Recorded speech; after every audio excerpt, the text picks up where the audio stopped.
Comme vous pouvez le constater, nous utilisons la plateforme Zoom, soit la version anglaise. Et présentement, vous pouvez voir qu'il y a quelques personnes qui se présentent et qui indiquent leur profession ainsi que l'endroit où ils résident. Alors, n'hésitez pas à en faire autant dans la boîte de clavardage, le chat room. Je présume que vous êtes tous familiers avec cette plateforme. Toutefois, si ce n'est pas le cas et vous avez une question d'ordre technique durant la présentation, écrivez-la dans la boîte de clavardage chat située au bas de votre écran. J'aurai un œil sur cette boîte tout au long de la présentation. J'enregistre le webinaire d'aujourd'hui. Dans une semaine environ, je vous transmettrai la présentation PowerPoint ainsi que le lien vers l'enregistrement sur YouTube. Vous pouvez voir ici, d'après Loop, c'est l'endroit où nous avons tous les webinaires archivés sur Loop, mais également, vous pouvez voir le lien direct pour tous les webinaires sur YouTube.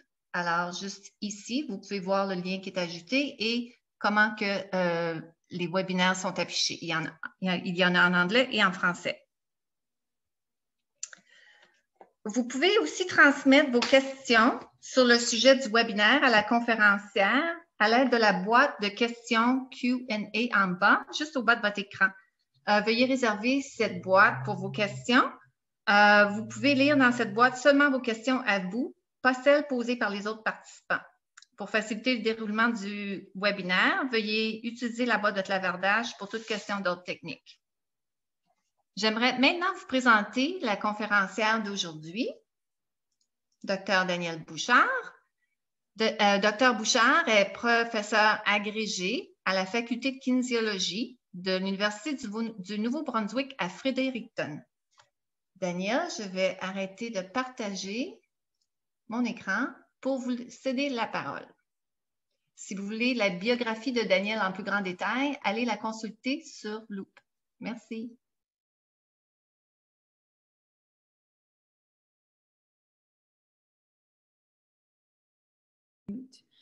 Alors, bonjour à tous et toutes. En ce moment, vous devriez voir la présentation. Et si ce n'est pas le cas, veuillez l'indiquer dans la boîte de chat, clavardage. Mon nom, c'est Danielle Bouchard, tel que mentionné. Je suis une enseignante à l'Université du Nouveau-Brunswick et malgré le fait que je travaille tous les jours en anglais, ma langue première est le français, vous m'excuserez des petits glitches en anglais au niveau du vocabulaire. Puisque je suis plus habituée en anglais. Mais, somme toute, je vous présente aujourd'hui 2 projets que nous avons réalisés dans la dernière année et qui sont encore en cours pour vous donner un aperçu finalement de quelque chose que nous avons fait ici qui s'applique dans d'autres régions. La première chose, c'est appliquer le connu. Tout le monde est clair que l'activité physique est bon pour réduire le risque de chute. Mais vous allez voir du côté de risquer, qu'est-ce qu'on peut essayer maintenant de nouveau pour des populations spécifiques qui pourraient avoir un impact sur le risque de chute aussi. So, la première chose, comme je l'ai dit tout à l'heure, c'est clair pour vous aussi, que l'exercice, on sait que ça réduit le risque de chute. C'est probablement pour ça aussi que vous êtes présents aujourd'hui. Vous travaillez sûrement dans le domaine. J'en ai vu qu'il y a dans le chat qui disait qu'il était des kinésithérapeutes. Non seulement ça fait partie des solutions, mais il y a même des revues systématiques qui mentionnent que l'exercice serait l'intervention la plus efficace dans toute la liste des choses qu'on peut faire pour réduire le risque de chute. Les lignes directrices qui ont été mises en place, vous les connaissez peut-être déjà, dans un des papiers importants sur le sujet en 2017, 3 lignes directrices. J'ai vu aussi que dans Zoom en anglais, Loop en anglais, quelques semaines passées, vous avez eu une conférencière de Dr. Sibley qui a présenté les résultats. Je vais vous les montrer juste de façon très brève. Et ensuite, je vais continuer sur ce point-là.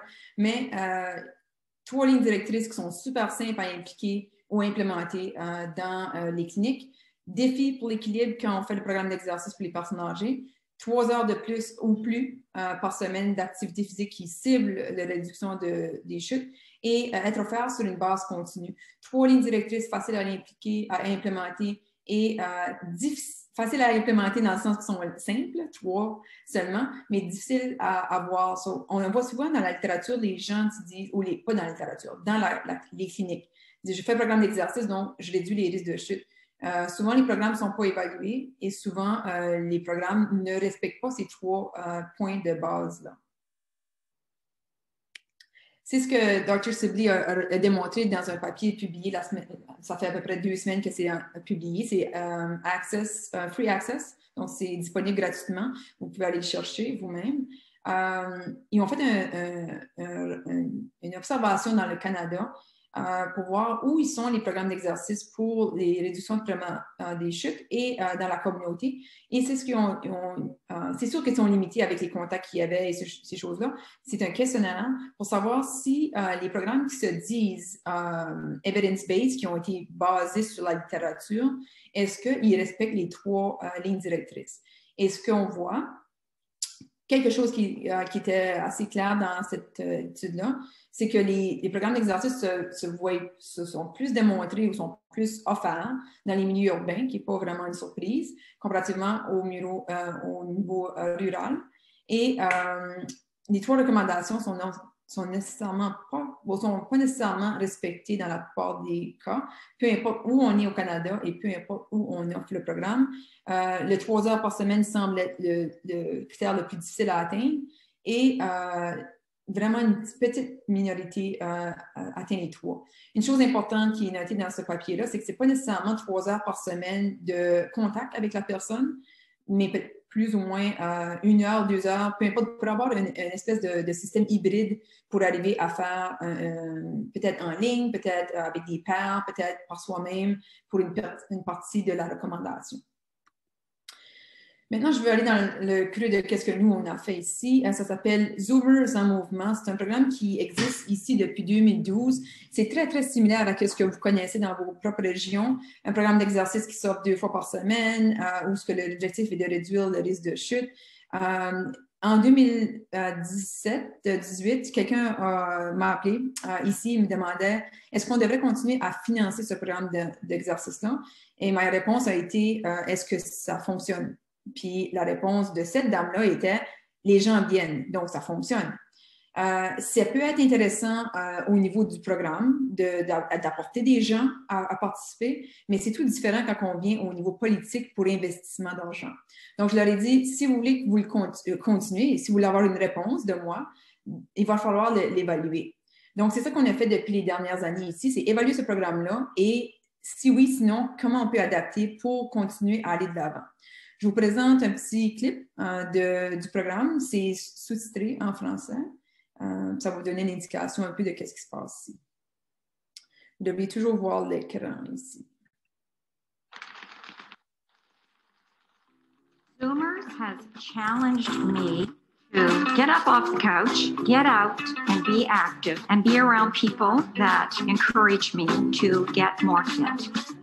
Zoomers on the Go started in 2012, and it's an exercise program that's really interesting in the sense that it's peer-led, and you need to be a 50-year-old person to deliver the program.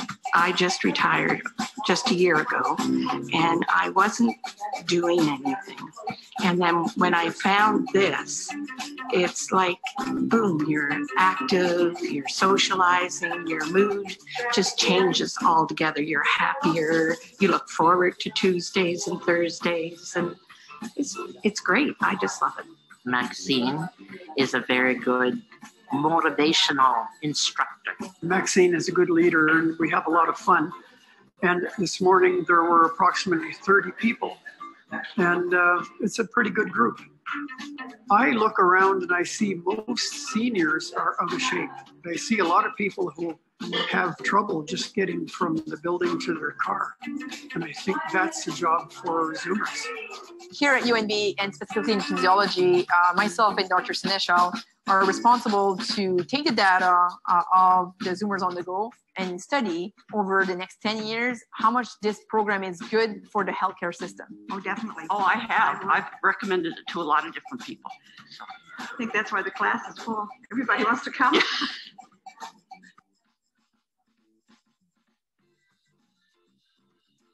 Ça vous donne une idée de qu'est-ce que le programme, le contenu du programme et qu'est-ce qui se passe. Beaucoup d'avantages à ce programme-là qui fait qu'on a le goût ici de continuer d'investir dans le projet.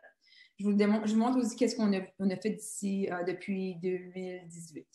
Donc, le programme il s'adresse à des gens de 50 ans et plus. Vous pourrez dire que c'est un peu jeune pour réduire les risques de chute, mais si on veut vraiment faire de la prévention, c'est probablement l'âge à laquelle c'est convenable de commencer. Le programme il dure 12 semaines, mais on peut le répéter dans l'année. 60 minutes 2 fois semaine, donc on voit qu'on n'atteint pas le 3 heures semaine, mais on a des solutions. Il est offert dans les 2 langues officielles. Le programme est similaire à ce que vous connaissez probablement dans d'autres programmes, cardiovasculaire, équilibre, résistance avec des élastiques, et aussi de l'éducation sur le risque de chute à chaque session.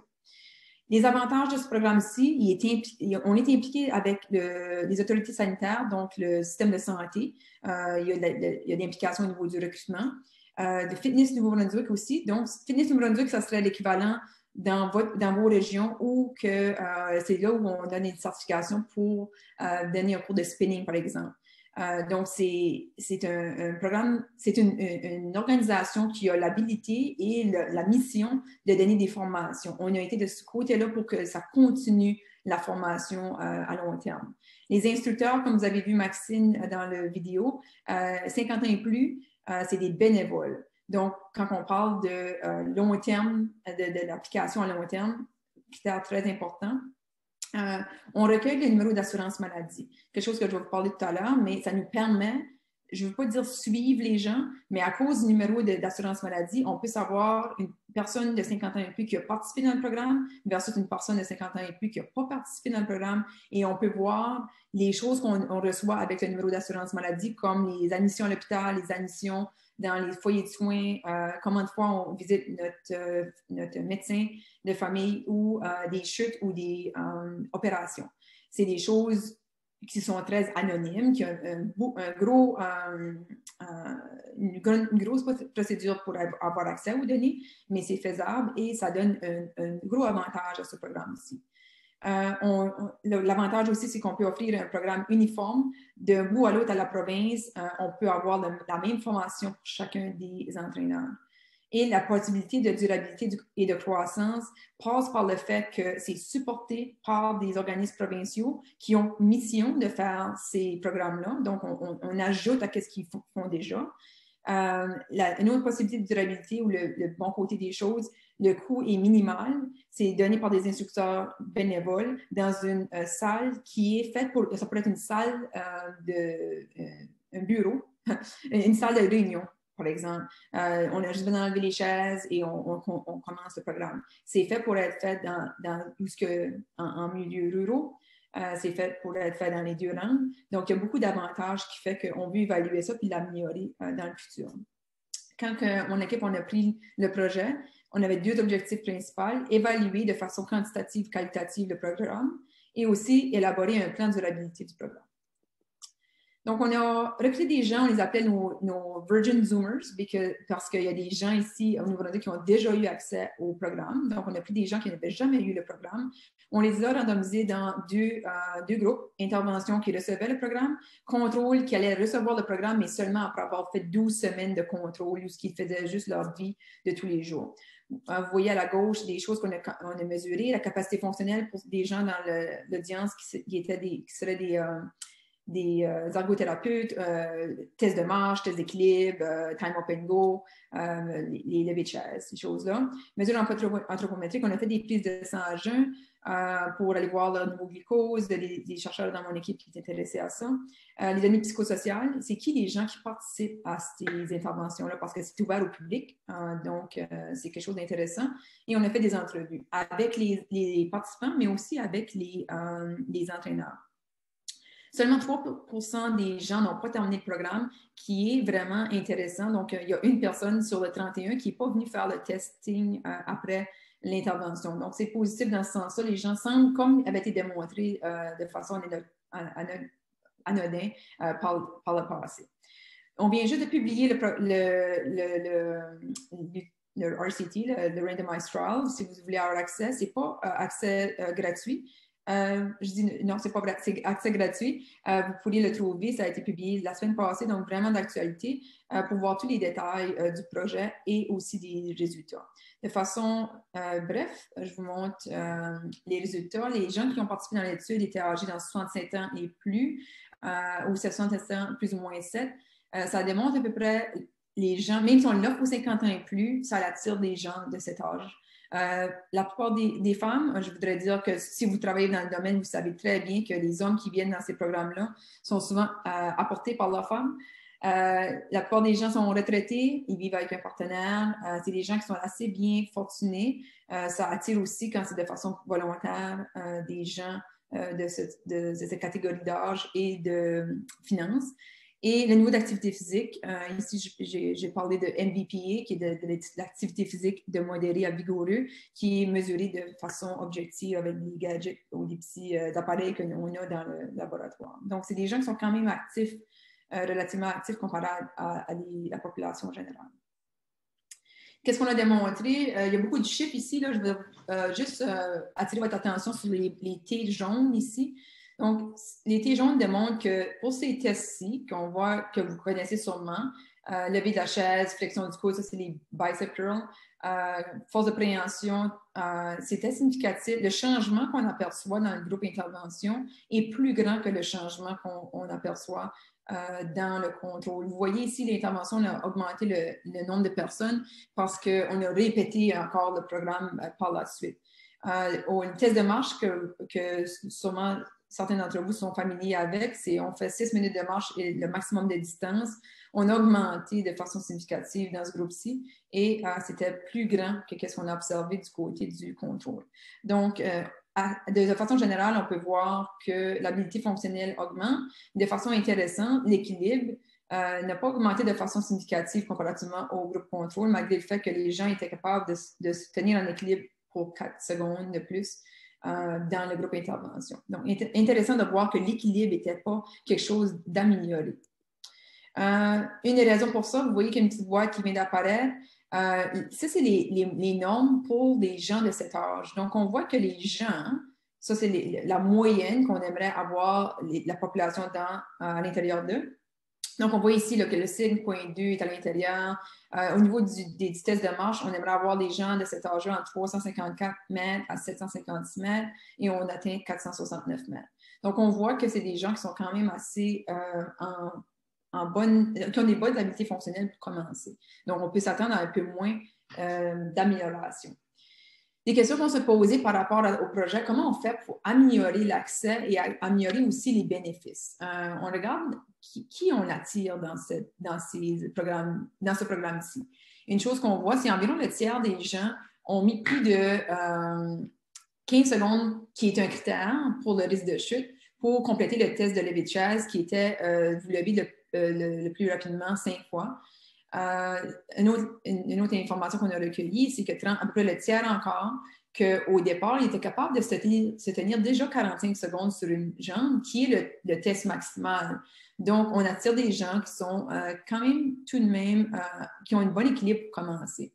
Une chose qui pourrait vous intéresser, c'est quand on regarde qu'est-ce qu'ils ont comme test au départ, vous voyez qu'il y a une association ici, peut-être que vous êtes moins familier avec ça, ça va de 0 à 1.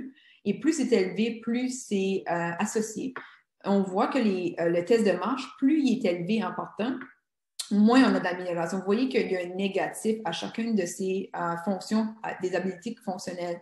Donc, ça démontre que plus on est bon pour commencer, moins on améliore. Donc, qui n'est pas surprenant d'un côté d'activité physique ou d'adaptation physiologique, mais ça commence à me chicoter un petit peu en me disant, est-ce qu'on attire vraiment les bonnes personnes? Si on était capable d'aller chercher des gens qui avaient des tests plus faibles en partant, on aurait beaucoup plus, comme on dit nous autres en anglais, là, de bang for your buck, on aurait beaucoup plus, moins d'investissement pour plus d'amélioration. Donc, en général, les bienfaits de Zoomers en mouvement, on a vu qu'il y avait de l'intérêt, la présence est là. Je n'ai pas pu démontrer les présences, mais les gens se pointent au programme environ 3 fois sur 4, donc 75% du temps, qui est assez bien. L'habilité fonctionnelle va augmenter et le niveau psychosocial, vous allez voir si vous allez voir dans le papier, vous allez voir des bienfaits au niveau psychosocial, dépression, stress, anxiété, que je n'ai pas mis d'emphase dessus aujourd'hui. Cependant, qu'est-ce qu'il m'apporte à dire, c'est imaginer si on était capable d'aller chercher des participants qui étaient plus à risque de chute. imaginez si on était capable de démontrer que les gens qui font ce programme-là ont moins de risque d'être hospitalisés, d'avoir une fracture ou de rencontrer leur médecin dans une année. Et la dernière chose, c'est imaginer si on était capable d'aller atteindre les 3 lignes directrices. Donc, le programme fonctionne, il y a des avantages au niveau physique et psychosocial aussi, mais imaginez qu'est-ce qu'on pourrait faire si on allait chercher ces gens-là. Donc, le programme en ce moment, où ce qu'on en est, c'est comment on fait pour augmenter ces 3 points-là et voir si on va chercher encore plus de bénéfices. Deuxième point de ce programme, c'est un plan de durabilité. Vous avez peut-être des programmes d'entraînement d'exercice dans vos régions. Une des clés pour ça, c'est d'avoir des partenaires clés. Et des partenaires clés, c'est des gens qui ont déjà une mission qui s'accorde avec la vôtre et qui ont aussi du financement pour le faire à long terme. Notre structure à long terme, c'est d'avoir Fitness Nouveau-Brunswick qui offre la formation.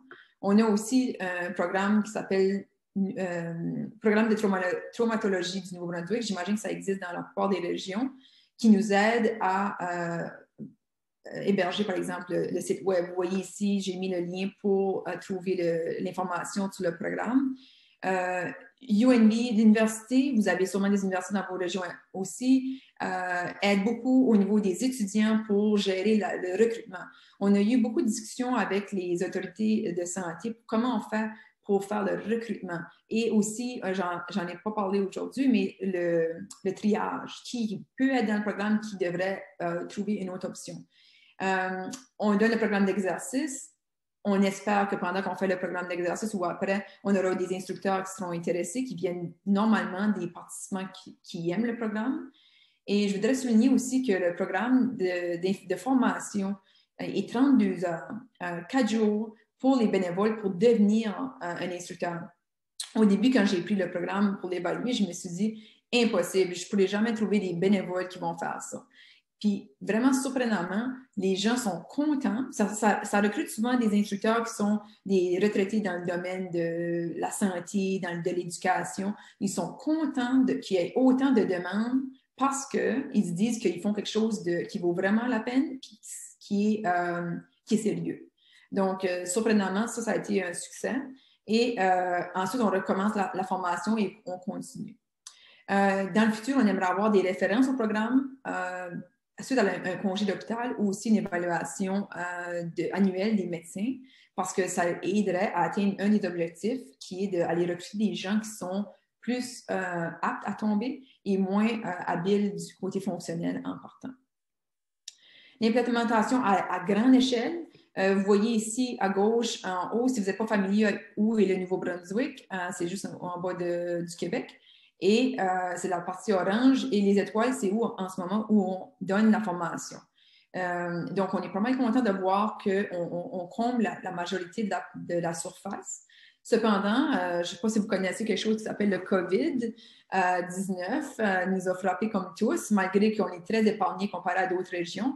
Cependant, les protections sanitaires font en sorte que le Zoomers a été mis sur la glace et par conséquent, on a mis le programme en ligne. Et la même chose, on se demandait, est-ce que les 50 ans et plus sont prêts à faire ça? Est-ce que les instructeurs sont prêts de changer en ligne? Et en ce moment, j'ai le plaisir de dire qu'on a 350 personnes qui suivent le programme en ce moment, qui est une session de janvier au mois de mars. On a du financement du projet pilote sur les années en santé pour implémenter le programme à l'intérieur de la province. Et le gros défi, c'est de l'implémenter, mais de l'évaluer aussi du côté de NBIRDT, qui est l'institution ici dans la province qui offre la liaison entre les données et le numéro d'assurance maladie. Donc, c'est notre côté évaluatif en ce moment est à ce niveau-là et on a du financement jusqu'à 2023 pour espérer ensuite avoir trouvé une solution pour que ça continue sans du financement de notre partenaire. Le deuxième volet que je vais vous parler aujourd'hui, ça s'appelle « Oser », quelque chose de nouveau. Une des questions que j'ai beaucoup en ce moment, c'est est-ce que s'asseoir, c'est vraiment un problème? on a beaucoup de... Je dis souvent à mes étudiants qu'il paraît que les journaux le savent plus que nous parce que nous, les chercheurs dans le domaine, on n'est pas encore convaincus que l'activité physique c'est pas quelque chose qu'on connaissait déjà. Donc, est-ce que si on se lève, est-ce qu'on a des bénéfices? Et si oui, avec quelle population? Dans quelle situation? Est-ce que quelqu'un qui se lève plus souvent aura moins de risques de maladies cardiovasculaires ou de décès ou d'admission dans un foyer de soins si on est encore capable de faire une course à intensité modérée? Ou est-ce que c'est seulement pour les gens qui ont des limitations vraiment importantes qui ne peuvent plus faire de l'exercice? Un projet qu'on a mis en place, ça s'appelle Stand If You Can en anglais, ou Levez-vous si vous pouvez. Je vous montre encore un petit clip de qu'est-ce que ça ressemble avant de vous en parler. Can we ask one more question? Yeah, one maybe half of one. The Stand If You Can program was a 5-month-long program that we had in long-term care facilities. The goal was to get residents who normally would be sitting in wheelchairs up, standing a little bit more for a total of 100 minutes per week. We want to study if they stand more, do they have any outcomes, any result that would be interesting for an older adult that is frail. Il y avait un défi qui se posait, puis ce défi, c'était d'implémenter le même projet à Moncton de ce que l'équipe ici à l'Université du Nouveau-Brunswick implémentait à Fredericton. Puis à travers ce défi, on a réussi à le surmonter en créant une nouvelle équipe de recherche qui facilitait le transfert de connaissances entre les équipes, puis ça nous permettait d'implémenter le projet et de réussir à le faire avec du succès. Until I started, it was just pinch and go. And then it increased and kept increasing, and I was actually very happy with what it's done. And this program made my legs feel a lot stronger. I could stand up from a sitting position more quickly than I could before the program started. I would definitely recommend this program. It helps get them up and motivated, and they look forward to seeing you guys. So that's really good to keep up motivation. Les participants dépassaient nos postures. Ils étaient plus capables de mettre debout eux-mêmes, plus capables de tenir debout. Puis depuis le début jusqu'au fin, l'amélioration était incroyable. If this program can show that the simple act of standing can keep them more mobile, make daily activities a little bit easier, then why shouldn't we implement this? Our best hope is that people understand that you don't need to walk and run with someone that is frail to have some health benefits. Yeah. See you later, Brittany.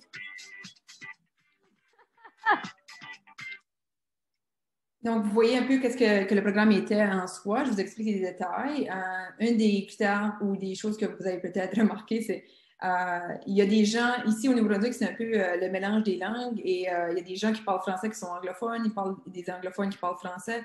C'est un peu la réalité dans laquelle on vit. Donc, l'activité physique, c'est un continuum. D'un côté, vous avez le sommeil et de l'autre côté, vous avez les HIIT training qu'on appelle ou le CrossFit. Quelque part là-dedans, il y a les comportements sédentaires qu'on voit ici à gauche. Et on a passé beaucoup de temps dans les dernières décennies à essayer d'augmenter les activités physiques d'intensité moyenne et élevée. Maintenant, on se dit, est-ce que quelqu'un qui ne fait pas ces activités-là ou qui les fait, si on réduit seulement les comportements sédentaires, est-ce qu'on apporte des bénéfices? C'est ça le fondement de réduire la sédentarité. Du côté, l'idée aussi des foyers de soins spécialisés, c'est que s'il y a des gens avec lesquels que ça peut fonctionner, c'est peut-être avec ces gens-là.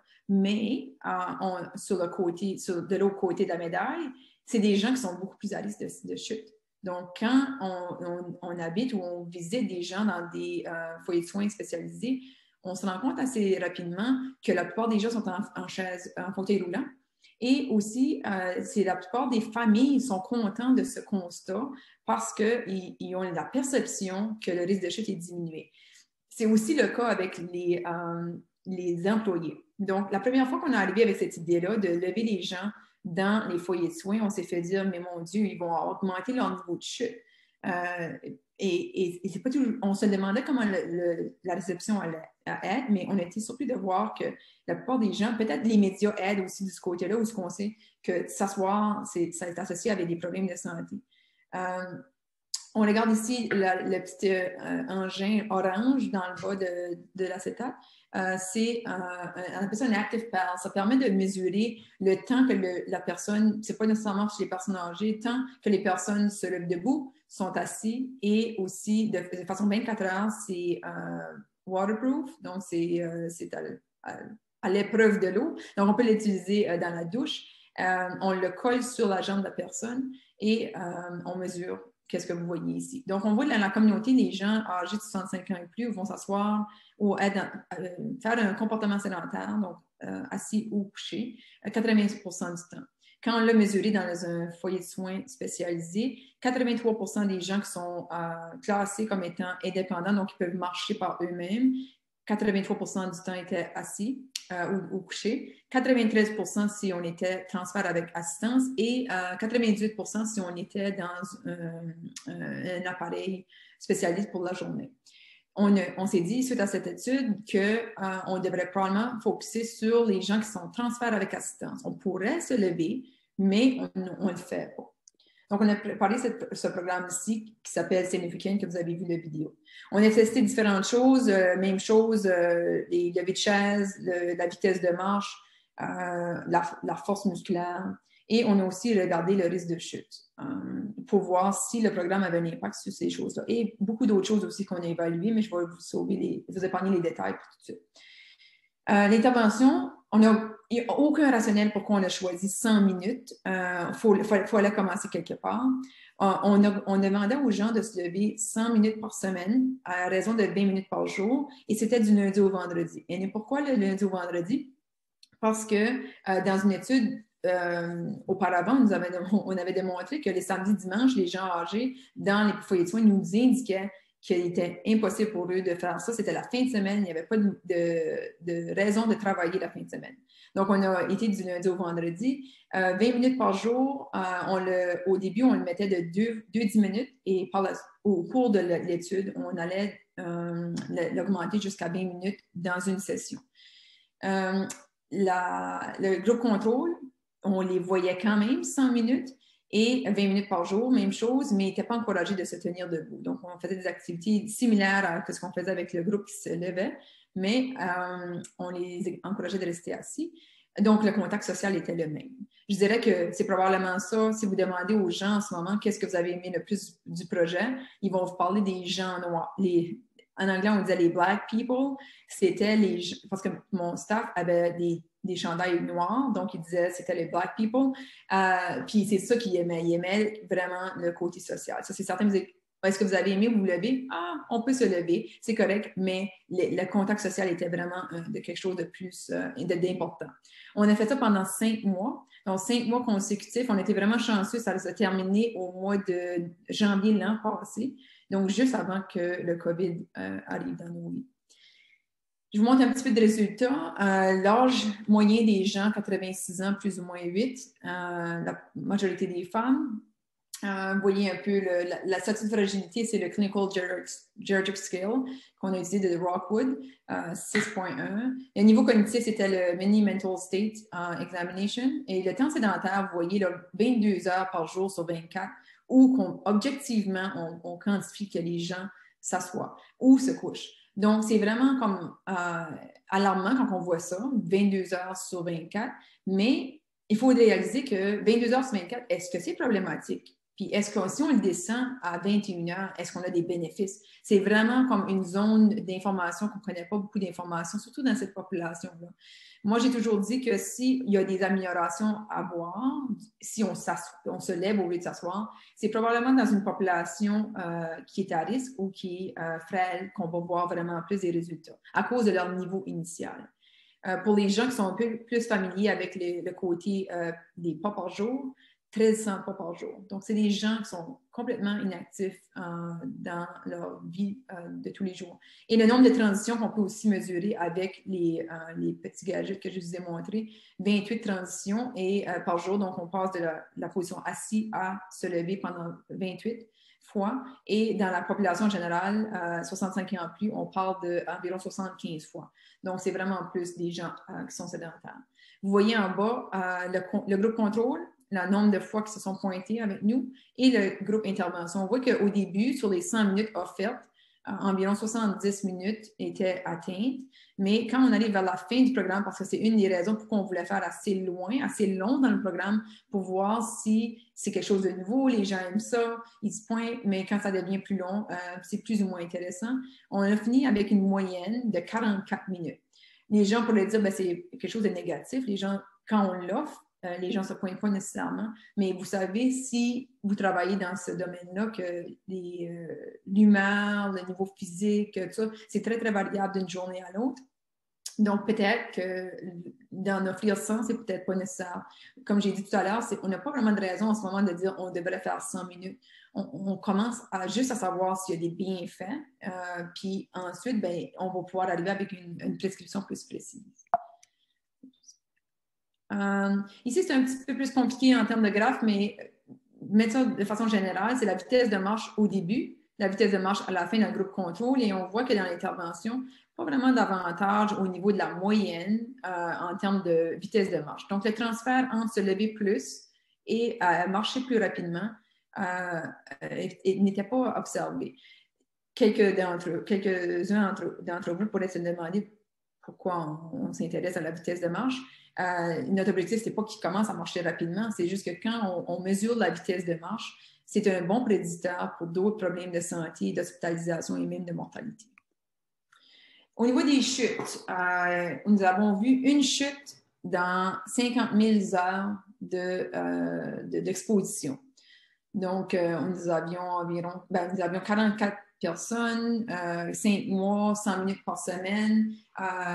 Donc, on peut assez déterminer que l'intervention, le fait de lever ces gens-là, c'est sûr on faisait du 1 pour 4. Donc, une personne pour 4 participants maximum.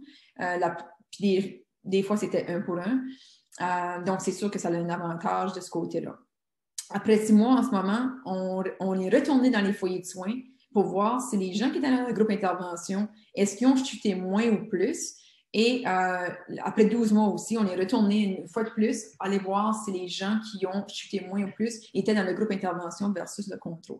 Malheureusement, les résultats ne sont pas encore connus. Le 12 mois est terminé donc depuis le mois de janvier. C'est un petit peu plus difficile d'aller chercher les données administratives en ce moment à cause de la COVID, mais si vous regardez dans la publication scientifique dans les prochains mois, vous devriez voir un papier qui va vous permettre de voir les résultats. Vous pouvez toujours m'envoyer un courriel aussi si ça vous intéresse. Prochaine étape pour ce projet-là, données qualitatives. Vous avez vu dans la vidéo, les gens ont vraiment adoré. Eux, ils perçoivent vraiment une augmentation au niveau de leur fonction, de leur capacité fonctionnelle. Est-ce que les tests sont vraiment les bons tests? Est-ce qu'ils comprennent la directive quand on dit pousser le plus vite possible? Ou, il y a beaucoup de variations. Peut-être qu'il faut repenser les objectifs. Peut-être que l'objectif principal, c'est peut-être du côté où le outcome, le résultat qu'on recherche est peut-être mieux fondé ou positionné du côté social. Il faut peut-être préciser l'intervention et aussi préciser les résidents. Même chose que je parlais pour les Zoomers en mouvement. Si on va chercher des résidents pour lesquels ça peut fonctionner plus ou moins, par exemple, avec Alzheimer ou pas Alzheimer, est-ce que ça a un impact sur comment les gens viennent à l'intervention ou réagissent à l'intervention? Donc, je veux remercier tous les gens, tous les financements qu'on a eus pour produire ce projet-là et les étudiants aussi qui sont très importants dans l'accomplissement de tous ces projets-là. Je vais arrêter ici puis je vais prendre des questions. Merci beaucoup, Daniel. J'invite les gens à poser leurs questions dans la boîte au bas de votre écran qui est Q&A. Nous en avons déjà quelques-unes. Puis, si Je peux peut-être commencer, Daniel, parce que les 3 premières questions sont un peu reliées. Alors, c'est un beau bonjour de la Belgique. Puis la question est pourquoi ne pas avoir mis des critères pour sélectionner les personnes à l'entrée du programme comme cela se fait pour le programme Pied et comme par exemple Time Up and Go et Go Allongé. Je continue à lire le commentaire parce que nous appliquons Pied dans notre programme Vivre Actif et nous incluons dans celui-ci uniquement les aînés de 65 ans et plus qui sont à risque modéré de chute. C'est une bonne question, puis la raison principale, c'est que ce n'était pas un projet de recherche pour commencer. La première raison pourquoi on m'a approché, c'est d'évaluer le programme qui était en place. Donc, on a pris comment le programme est en ce moment pour émettre des recommandations. Et c'est exactement ça, le suivi, dans le fond, de l'évaluation de qu'est-ce qu'il faisait déjà en ce moment pour promouvoir et dire, ben, peut-être que il faudrait limiter ou décider lesquelles des personnes qui seraient admissibles au programme. Une des choses qu'on a en tête aussi, c'est les gens nous rapportent, ben, c'est pas assez intense. Le programme, avec un certain nombre de fois qu'ils l'ont fait, le programme, ils disaient, ben, c'est pas vraiment intense. C'était pas l'objectif d'être intense. Qu'est-ce qu'on dit aux gens, c'est si le programme est pas assez intense pour toi, peut-être que tu n'es pas un bon candidat pour le programme, mais ils veulent aussi venir pour le côté social. Donc, le programme, vu qu'il a été développé dans un centre communautaire, l'objectif était multiple et le risque de chute n'était pas nécessairement l'objectif unique. Qui explique pourquoi on ouvrait les portes à les gens qui sont intéressés 50 ans et plus. Mais oui, ça vient dans le temps. De revisiter le tir pour si l'objectif est vraiment réduire le risque de chute, voici les recommandations. OK. La prochaine question est, est-ce que vous avez des contacts avec l'Université Simon Fraser puis celle de la Colombie-Britannique? Oui, on a des contacts avec eux.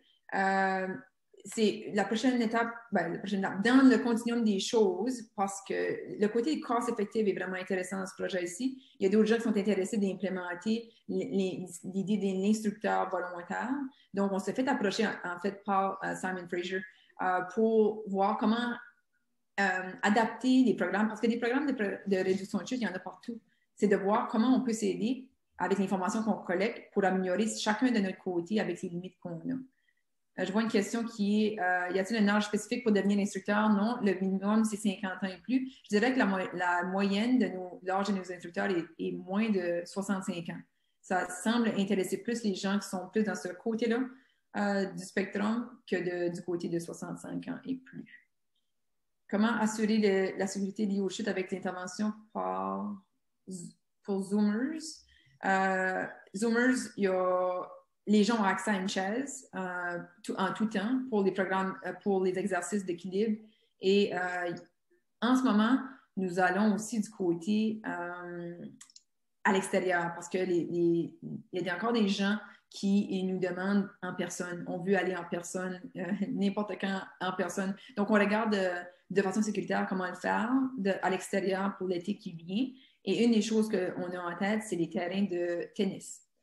Parce qu'il y a un grillage autour et ça peut être notre protection pour les chutes durant le programme. Connaissez-vous la philosophie de l'humanitude d'Yves Gineste de la France, selon laquelle être debout est une priorité? Non, mais je vais le prendre en note pour aller voir plus d'informations sur le sujet. Il y a beaucoup de choses qui ont été mises en place pour réduire le temps sédentaire, le temps où on s'assoit.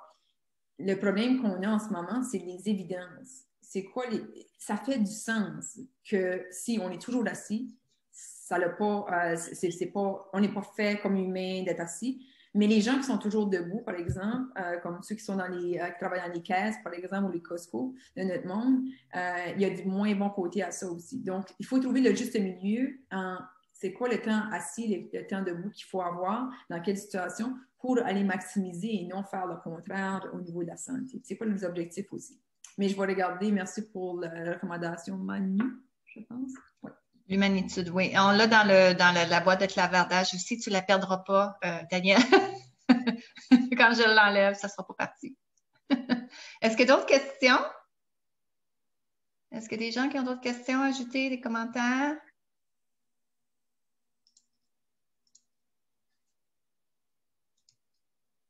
Veuillez ajouter dans la boîte de Q&A. Sinon, on va clore le webinaire s'il n'y a pas d'autres questions. En tout cas, j'aimerais te remercier, Daniel. C'était une présentation très intéressante et avec beaucoup d'informations, très utiles surtout pour la pratique. Et j'ai bien aimé le commentaire que tu as fait concernant le fait que plusieurs d'intervenants sont impliqués dans la prévention des chutes et l'activité physique, mais qu'on n'a pas nécessairement tous la même information pour mettre en place ces interventions-là. Alors, c'est vraiment utile le travail que vous faites là-dessus. Pour ceux d'entre vous qui aimeraient voir toute la liste des webinaires, je mets ça dans la boîte de clavardage. J'ai mis le lien auquel vous avez accès pour tous les webinaires enregistrés, archivés. Vous pouvez trouver le lien dans la boîte de clavardage que j'ai mentionné. Et j'aimerais vous informer que vous allez être redirigé vers Zoom quand vous allez quand on va fermer le webinaire et qu'il va y avoir un court sondage. Alors, veuillez juste cliquer sur le bouton bleu « Continuer » sur votre navigateur et vous arriverez sur la page du sondage également. Alors, je vous remercie à tous pour avoir participé à ce webinaire et merci beaucoup encore une fois à Daniel. Et si vous avez d'autres questions, n'hésitez pas. Et sinon, on va tout simplement terminer le webinaire. Merci beaucoup.